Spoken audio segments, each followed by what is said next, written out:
السلام عليكم. معاكم محمود الهيتي، وانا زي ما انتم شايفين في المطبخ بحاول اطبخ اكل الاسبوع كامل، ان النهارده السبت بالليل والواحد يا دوبك بيحاول يجهز السبت والحد الاكل بحيث يكون جاهز من اول يوم الاثنين. بما اني بحضر اكل دلوقتي حبيت اعمل لكم فيديو عن النيوتريشن. لقيت معظم اسئله الشباب كلها على صفحه جيم مصر، كله بيسال ناكل امتى وناكل ايه والنيوتريشن بلان تبقى عامله ازاي. انا هسالك بس سؤال، لو انت رحت لاي كابتن كبير جدا وسالته عن النيوتريشن بلان وعمل لك واحده هتمشي عليها بالحرف الواحد، ليه احنا ما نرجعش لاصلنا؟ ليه احنا ما نرجعش نصوم اثنين وخميس زي ما الرسول صلى الله عليه وسلم امرنا بيها؟ وليه ما نصومش 3 ايام القمريه 13 14 15؟ انا الحمد لله بقالي اسبوعين بعمل الموضوع دوت، والطاقه فعلا في التمرين يعني مش عايز اقول لك بقت فعلا احسن من الاول.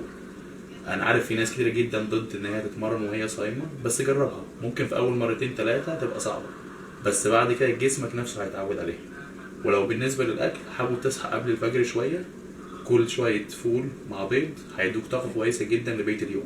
ولو هتتمرن وانت صايم اتمرن وخد فترات راحه اطول، لو هتتمرن بعد الفطار تتمرن عادي. يلا السلام عليكم.